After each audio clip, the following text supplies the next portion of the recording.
I run the Mind and Movement Lab, where we use tools and concepts from cognitive psychology, motor control, and biomechanics to ask questions about movement, posture, aging, balance, and pain. One of the things we're investigating is a quality that we think underlies excellent performance and whose absence may contribute to negative outcomes like musculoskeletal pain and susceptibility to stress. In one study, we found that pain reduction was not related to visible changes in posture, so the quality that matters, at least for reducing pain, is not posture. It's something much more subtle and sophisticated that I call poise. It's a state of readiness and kind of composure under pressure.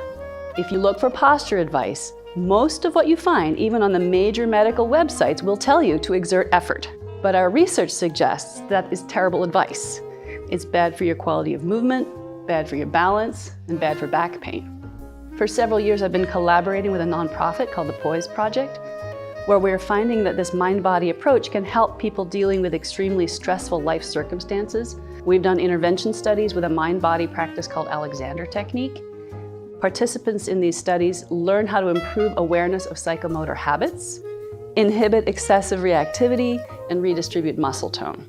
This approach helped people with chronic neck pain. We're also doing laboratory studies, exploring how just thinking differently can influence poise. A lot of the advice that I've gotten as somebody who is learning how to dance has been a lot of bring your shoulders up, back down, remain really stiff, very rigid. And I've also heard the exact opposite of that, of like, let gravity take over your body. Both of those don't include the concept of keeping your body in motion, and that can often lead to pain. The research that we're doing explores those different concepts, the different verbiage that we use as dance instructors.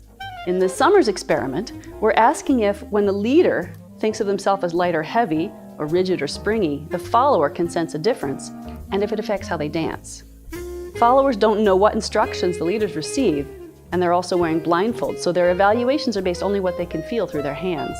And we will assess how well the leaders' and followers' movements are synchronized using inertial sensors on both partners.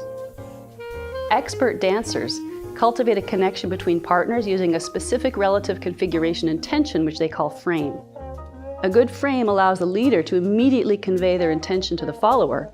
If you're feeling confident and light, and that is manifested in your own physiological state, it seems likely that at least some of that would be conveyed through touch. We found that when we tell people to pull themselves up tall using muscular effort, their necks get shorter, their balance gets worse, and their movement quality gets less smooth. On the other hand, when we give instructions to lighten up just by preventing any impulse to pull down and compress the spine, necks get longer, balance improves, and movements become smoother. If we're right, the benefits could extend beyond dance to every interaction that involves touch, from parenting to coaching to medical care.